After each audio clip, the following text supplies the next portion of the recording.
BFM Business, la librairie de l'écho. Emmanuel Le Chypre.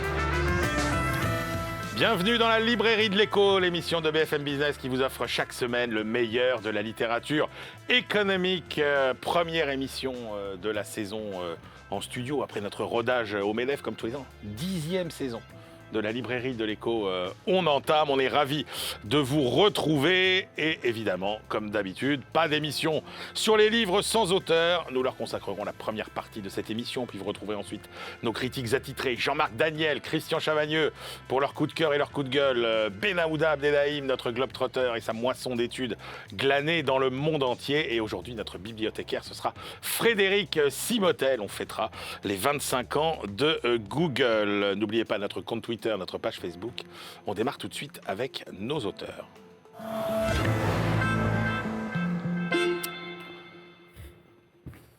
Plus que jamais, la valeur travail divise. D'un côté, il y a ceux pour qui la France n'arrivera à préserver son niveau de vie et son modèle social qu'en travaillant davantage individuellement et collectivement. Et puis, de l'autre, il y a ceux pour qui, au contraire, le progrès consiste à travailler moins, à se libérer du travail pour vivre plus heureux et plus respectueux de la planète. Alors, pour explorer toutes les facettes de ce débat crucial, deux invités. Pascal Perry, bonjour. Bonjour Emmanuel. Pascal, vous êtes économiste, chef d'entreprise, éditorialiste sur LCI aussi, et vous publiez Génération Farniente aux éditions de l'Archipel. Francis Boyer, bonjour. Bonjour. Francis, vous êtes spécialiste des relations, des ressources humaines, consultant, formateur, fondateur du site innovationmanagériale.com, et vous publiez La semaine de 4 jours sans perte de salaire. Ça marche aux éditions Erol. Je commence avec vous, Pascal Perry. Vous dites que la France est confrontée à un phénomène sans précédent dans sa longue histoire, durable sans doute, de rejet du travail. Oui, un rejet partiel. Alors, il faut se garder des images simples, voire simplistes. La France n'est pas un pays de paresseux, mais il y a effectivement un recul assez significatif autour du travail. Ça tient probablement à des courants de société profonds. Au cours du XXe siècle, c'est le travail qui a structuré la vie de nos parents et grands-parents, et puis on organisait sa vie personnelle autour de ça. Il y a aujourd'hui une nouvelle génération, mais d'ailleurs, ce n'est pas seulement les jeunes. Il y a une conversion des gens entre deux âges, si je puis dire, qui considèrent que la vie privée est le centre de la vie, et donc qui organisent leur vie autour de leur vie privée. Le travail est un élément un peu annexe, alors, un peu satellite. Pascal. Et on ne sait pas d'ailleurs, on se dit où est la poule, où est l'œuf. C'est-à-dire qu'on a l'impression que c'est dans le pays qui travaille le moins au regard de sa population, le pays dans lequel le travail est peut-être le plus protégé, où les travailleurs sont le plus aidés. Vous citez le chiffre, 70 milliards de prestations sociales non contributives, dans lequel quasiment... Ça, c'est pas pour les travailleurs, c'est pour ceux qui ne travaillent pas. Pour ceux qui ne travaillent pas. C'est ça. C'est-à-dire le monde globalement de la vie active, est plutôt subventionné, oui, entre guillemets. Et on part en retraite très tôt, et pourtant on est un des pays dans lequel on aime le moins le travail. Alors est-ce que c'est parce qu'on est déjà dans un des pays dans lequel on aime le moins le travail qu'on est dans cette situation, ou est-ce qu'on a là un paradoxe difficile à appréhender ? Alors, il y a d'abord une règle simple qui est qu'en France, par choix, c'est un choix politique, celui du Conseil national de la résistance, et c'est un choix qui traverse tout le XXe siècle et sur lequel on vit toujours, c'est le travail qui finance notre modèle social. Ouais. Ce qu'ont voulu ceux qui étaient autour de la table au Conseil national de la résistance, ceux qui ont inventé la sécurité sociale, il y avait des communistes, des gaullistes, des libéraux, c'était que les salariés, à travers leur travail, produisent leur protection sociale. Donc si on travaille moins, évidemment, on aura moins de protection sociale. Mais là, il y a une partie du message qui s'est perdu en route. Ça s'est perdu en route, et il faut le rappeler quand même assez régulièrement. On est dans un pays où c'est la quantité et la qualité de travail, alors quand je parle de qualité de travail, je parle de productivité, c'est la quantité de travail qui produit le bien-être social. Donc dans mon esprit, si vous voulez, pour être très clair, le travail n'est pas le problème, c'est plutôt la solution. Et une des causes de notre appauvrissement, y compris de notre appauvrissement social, ou des risques qui pèsent sur le modèle social français, c'est lié à l'absence de travail ou à la décrue du travail. Il y a un mouvement d'allergie. Alors, moi, j'ai cherché les étapes qui ont conduit. Allons-y, parce que je pense que la première étape... Ouais. évidemment, c'est contestable. Mais je pense que la première étape, c'est les années 80. C'est le mouvement de désindustrialisation. Vous vous resituez dans les années 80. La France est un grand pays industriel. Vous avez une crise industrielle partout en Europe. Les Allemands décident d'investir massivement sur l'outil de travail pour gagner de la productivité, pour le moderniser. Et nous, en France, crise de la sidérurgie dans l'est de la France, je m'y trouvais d'ailleurs à cette époque-là, crise du textile dans le nord. On dit, au fond, la désindustrialisation, c'est l'enfant naturel de la mondialisation. On va proposer des mesures sociales. Et on propose l'accompagnement social de ceux qui ont perdu leur job. C'est une forme de passivité, en fait. C'est une lâcheté. Ouais. Vous dites passivité, moi je dis lâcheté. Ouais. C'est-à-dire qu'on considère, et d'ailleurs, tout le monde est dans l'affaire. Enfin, je veux dire, oui. Tout le monde a du sang sur les mains. Là. Tout le monde a du sang sur les mains. Vous avez le gouvernement socialiste de l'époque, vous avez les syndicats, et quand je dis les syndicats, c'est le patronat et les syndicats ouvriers qui disent c'est normal d'être à la retraite ou en pré-retraite à 52 ans. Vous avez après les 35 heures, et puis il y a eu dernièrement, pour aller assez vite, l'effet Covid qui a été renversant pour la société française parce que d'abord les chefs d'entreprise en témoignent, vous disent le Covid ça a été pire que les 35 heures. Alors, le rapport au travail s'est dégradé et c'est une période qui décorrèle complètement le travail des revenus du travail. Pascal, pour bien comprendre, le Covid c'était mondial. Qu'est-ce qui dans les comportements actuels que vous décrivez relève d'une tendance mondiale et qu'est-ce qui est spécifiquement français? Vous prenez par exemple le cas des États-Unis. Il y a la théorie du grand abandon, je traduis en français, le quiet quitting aux États-Unis. Mais les 30 millions de personnes qui ont quitté leur job pendant la période du Covid aux États-Unis ont retrouvé un travail ou sont devenus entrepreneurs. En France, on n'a pas ce mouvement. On a un mouvement, alors c'est pour des raisons sans doute politiques, de gens qui disent la vie privée c'est formidable, je vais passer samedi dimanche avec mes gamins, ma famille, je vais pouvoir prendre des vacances, consommer des loisirs, consommer du divertissement d'ailleurs plus que des loisirs. Le travail c'est assez secondaire parce qu'on a démontré en France que les revenus du travail et le travail étaient décorrélés. Je vous rappelle quand même, Emmanuel, que pendant la période du Covid, l'État a salarié 11 millions de personnes et 11 millions de salariés du privé. Pascal, j'ai du mal à croire, par exemple, que nos aïeux avaient une passion pour le travail que nous n'avons plus. Je pense que s'ils avaient pu profiter un peu plus de la vie, ils l'auraient fait. Et moi, ce que je ne comprends pas aujourd'hui, c'est qu'en fait, on a l'impression que le travail est presque devenu une option. C'est presque devenu facultatif. Mais à l'époque, il n'y avait pas le choix. Il fallait travailler si vous vouliez vivre. Donc, est-ce que ce côté, le travail, c'est secondaire, est-ce que c'est à cause de nos systèmes sociaux trop généreux? Est-ce que c'est parce qu'il n'y a pas assez d'incitation à travailler? Il y a plusieurs choses, oui. D'abord, le modèle social, il est désincitatif au travail pour les emplois qui sont les emplois au SMIC. Et il y en a beaucoup. Il y en a 2 millions en France et vous avez 4 millions qui sont 100 ou 150 euros au-dessus du SMIC par mois. C'est désincitatif parce qu'en effet, avec les revenus sociaux cumulés, on n'est pas très loin, si vous voulez. Alors que travailler, finalement, ça impose un petit investissement personnel en termes de temps, mais aussi en termes d'argent. C'est-à-dire qu'il faut payer un passe-transport, il faut se déplacer. Bon, ça, c'est le premier élément. Et puis, je pense qu'il y a un deuxième élément, vous savez, le fond de l'air de la société, c'est important. Il y a en France, aujourd'hui, une gauche qui vous dit le travail, c'est secondaire. Le travail, c'est une option. Moi, j'ai connu la gauche du XXe siècle qui défendait le travail et la feuille de paye. Vous avez aujourd'hui une gauche qui vous dit, en 1996, au moment des lois El Khomri, ni loi ni travail. Et puis, pendant les manifestations hostiles à la réforme des retraites, vous aviez des pancartes sur lesquelles était inscrite une bonne sieste pour remplacer le capitalisme. Donc, si on ne rappelle pas les fondamentaux, Emmanuel, qui sont que c'est le travail qui produit la protection sociale en France, on va passer à côté du message de nos aïeux qui ont construit un modèle social très généreux. Alors, l'air ambiant, vous l'avez dit, des incitations au travail, mais vous dites qu'il y a aussi un problème managérial. Oui. On a importé dans l'entreprise, alors pas dans toutes les entreprises, mais on a importé dans un certain nombre d'entreprises, les grandes, les moyennes et les petites, dans certains cas, vous savez, le mode de gouvernance bonapartiste. C'est-à-dire qu'on vit dans des mondes qui sont des mondes très verticaux, un peu napoléoniens précisément, dans lesquels l'idée de coopération disparaît derrière celle de l'ordre direct, le management par circulaire, si vous voulez, qui produit beaucoup de malaise dans les entreprises.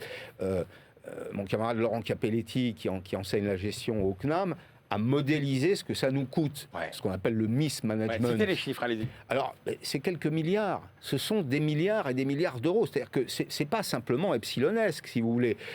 D'abord, qu'est-ce que c'est ? C'est le travail qui est mal fait, c'est des absences qui se multiplient, c'est des arrêts maladie, c'est des défauts de qualité sur la production. Donc, on est dans une situation où, y compris les managers, ceux qu'on appelle les managers, les dirigeants, doivent quand même se réinventer un peu. 10 000 euros par an en moyenne par salarié. Oui, par salarié, c'est considérable. De Et puis, gâcher. vous avez des entreprises dans lesquelles le management se fait uniquement par circulaire, dans lesquelles le contact, la patte humaine, qu'est-ce que c'est qu'une entreprise ? Pourquoi est-ce qu'on parle d'affectio societatis ? Parce qu'on est ensemble pour un objectif qui est de produire de la valeur pour ensuite la partager. Mais c'est un peu comme dans une armée. Quand le commandement est défaillant, les officiers, les sous-officiers et les soldats de troupes le sont également. Pascal, 2 points.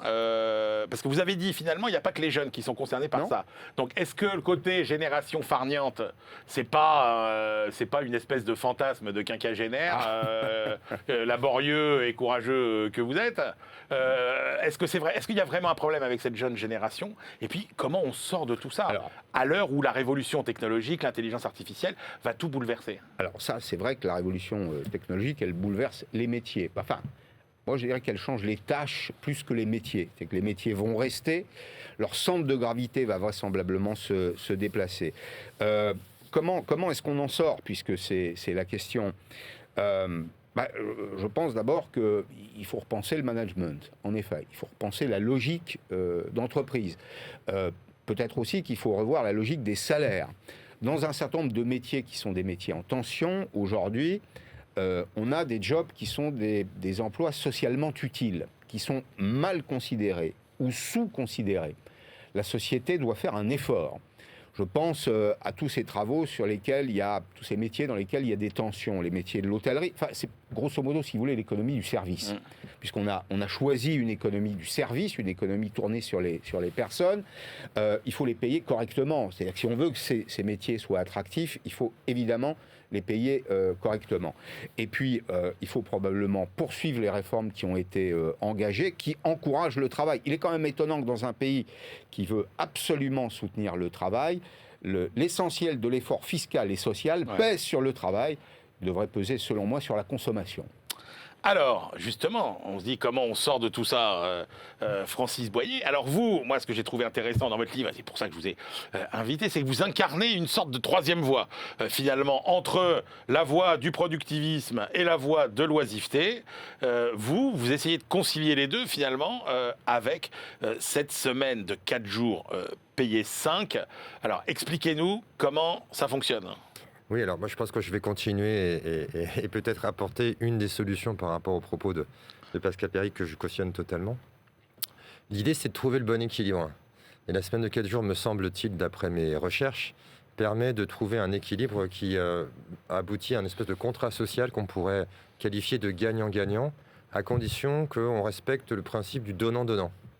Parce que souvent, quand on regarde un peu l'évolution de la réduction du temps de travail, c'est souvent au profit du salariat, parce que pour lutter contre le chômage, pour lutter contre la souffrance, là, on a quelque chose qui vient de l'entreprise, de ce que j'ai observé. Donc, ce n'est pas une initiative de l'État. Ce sont vraiment des patrons d'entreprise qui se sont dit, voilà, moi, j'ai des difficultés de recrutement, d'attractivité, de maintien de l'engagement. J'ai un turnover qui est important. Peut-être que la semaine de 4 jours serait une solution qui me permettrait de régler plein de problèmes. D'abord, ça existe déjà à l'étranger, ça a Oui, été expérimenté oui. à l'étranger, dans plusieurs pays, depuis pas mal de temps déjà. Depuis à peu près, les premières expérimentations, a priori, datent de 2019, je crois, c'était en Islande ou en Irlande. Ouais. Là, on a, post-Covid, on a beaucoup d'expérimentations qui ont lieu en Angleterre, en Espagne, là on en a au Portugal. Et on essaye d'expérimenter, de voir ce que ça pourrait apporter. Donc, on est bien d'accord, on fait la même quantité de travail en 5 jours, enfin en 4 jours que ce qu'on faisait en 5. Donc, il n'y a pas de baisse véritablement de la quantité de travail et il n'y a pas de baisse non plus de la richesse créée par salarié. On est d'accord ? Oui, alors l'idée c'est de maintenir... Le contrat de départ, c'est l'employeur se tourne vers ses salariés en disant voilà, je vous offre 46 jours de repos supplémentaires par an. Ça veut dire que vous avez travaillé 182 jours sur 365. En contrepartie de quoi vous me trouvez des solutions pour maintenir la productivité. Donc travailler moins et mieux. C'est surtout travailler mieux, peut-être un travailler plus par jour, parce que du coup, ça ramène. Alors, il y a des entreprises qui maintiennent le nombre d'heures. Moi, personnellement, je suis pour le maintien du nombre d'heures sur 4 jours. Il y en a qui en profitent pour baisser la durée hebdomadaire. Ça, c'est un choix de l'employeur au regard de l'activité. Mais il y a une contrepartie qui est de préserver la productivité pour l'entreprise. Alors, de par les expériences que vous avez finalement surveillées, on s'aperçoit que ça ne peut pas marcher dans tous les secteurs. Qu'il y a des entreprises qui l'ont mis en place, qui ont trouvé ça super, et d'autres entreprises qui ont renoncé et qui sont revenues en arrière. Ouais. Qu'est-ce qui a fait à chaque fois finalement que ça a marché ou pas ? Alors, ce qui a fait que ça a marché, ce qui fait que ça n'a pas marché. Ce qui fait que ça a marché, c'est que lorsque l'entreprise l'a abordé comme étant un projet d'innovation managériale, on en parlait collectif, avec l'idée de mobiliser ce qu'on appelle l'intelligence collective, c'est-à-dire d'associer tous les collaborateurs sur la recherche de nouvelles solutions dans les modes opératoires et les process. Donc, on est sur un projet collectif. Et en profiter pour acculturer en fait, l'entreprise, pour instaurer de nouvelles valeurs comme l'autonomie, comme l'initiative, comme la responsabilité. Ça marche. Ce qui marche moins, on l'a vu dans certaines institutions, c'est quand on le propose comme étant un dispositif, une option parmi tant d'autres, où là, les salariés vont choisir.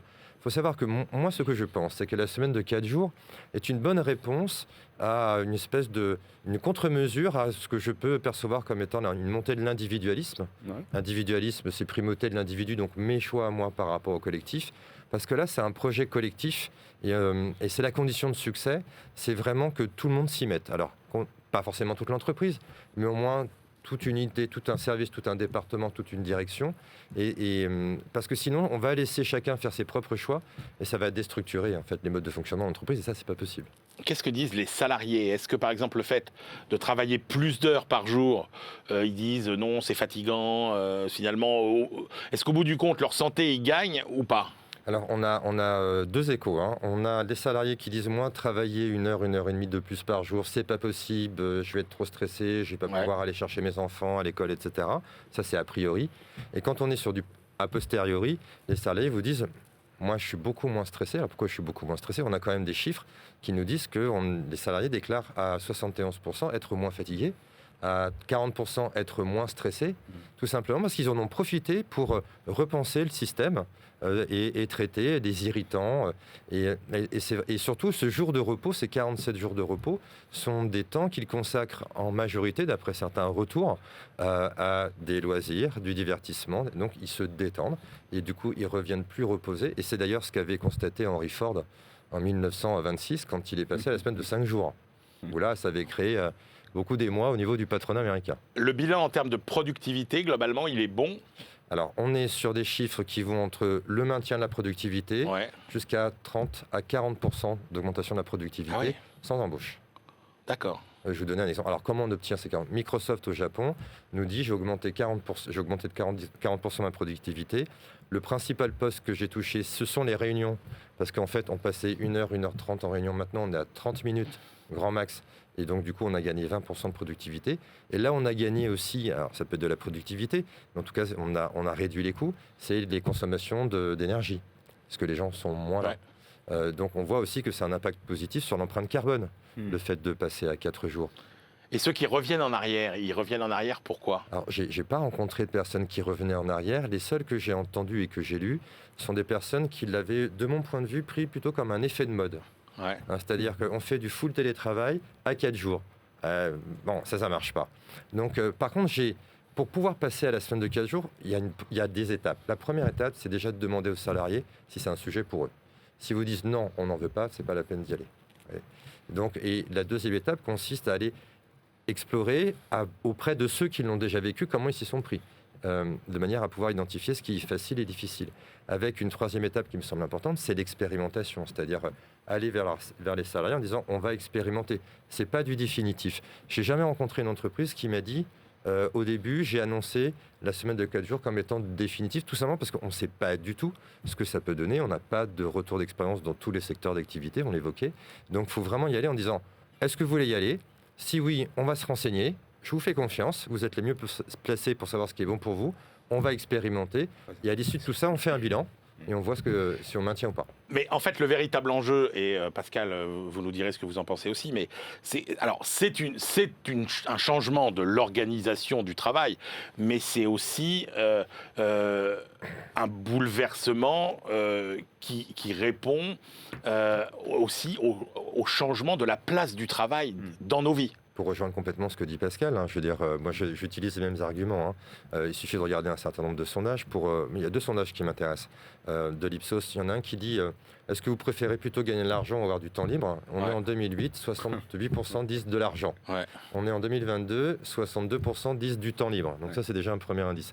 Et ce qui me paraît aussi hyper intéressant, c'est une autre enquête. Alors, parce qu'il y a une autre enquête que cite Pascal d'ailleurs, qui est est-ce que le travail est crucial dans votre vie ou C'est pas ? parfois un peu contradictoire. Et on est passé de 2 tiers à 1 tiers. Quoi. C'est-à-dire que le salarié a du mal à arbitrer dans certains cas. Quand vous lui dites est-ce que vous voulez plus de divertissement, il vous dit oui, mais est-ce que vous voulez plus de salaire, il vous dit oui aussi. Oui. Alors, à un moment, il faut arbitrer. Et c'est vrai que le modèle que vous proposez est un modèle intelligent, d'abord parce que ça repose sur l'expérimentation, surtout pas de loi générale. Ouais. Pas comme les 35 heures. Non, Le modèle que vous proposez, c'est un modèle participatif. On demande aux salariés dans les entreprises d'arbitrer, au fond, avec le patron.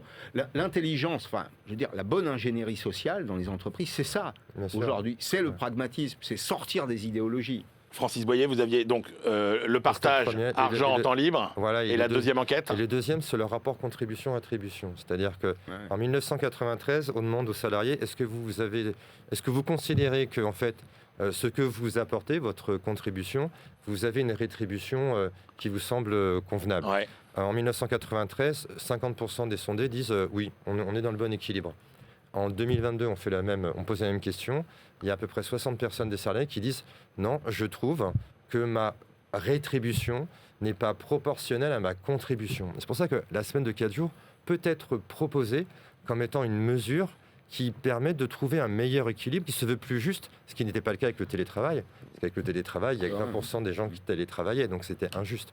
Là, ça me semble un peu plus juste. Mais là, vous voyez, c'est toujours l'arbitrage, parce que, OK, il y a ce côté, tout travail mérite salaire, mais il y a quand même beaucoup de patrons qui vous disent aussi que... Le salaire appelle travail, voilà. rappelle Gabriel Péry. Voilà, exactement. Et là c'est quand même compliqué. Mais comment on va... finalement, ça, c'est une donnée, Pascal Péry, qu'il faut prendre en compte. Ce changement de la place du travail dans nos vies. D'autant que, vous savez, le travail, c'est aussi la démographie, c'est la population active, la population en âge de travailler. Et là, aujourd'hui, on est sur un plateau. Regardons d'ailleurs les catégories d'âge qui vont rentrer dans le travail ou qui vont se maintenir dans le travail.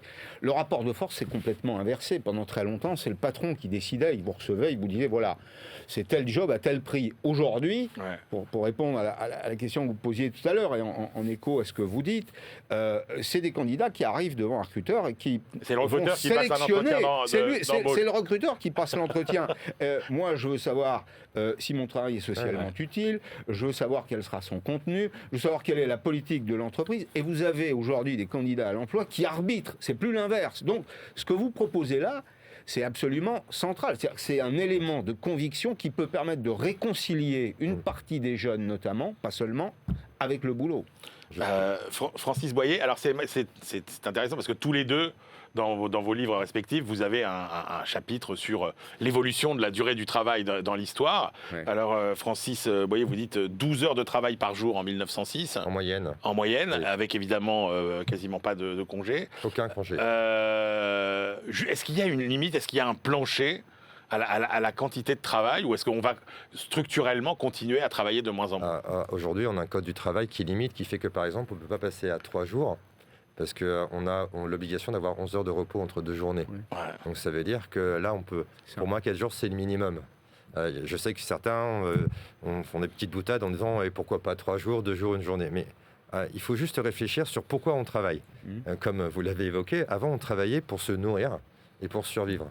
Maintenant, c'est intéressant de se demander à quoi ça sert le travail, pourquoi je travaille. Est-ce que c'est pour manger ou est-ce que c'est pour me faire plaisir, par exemple?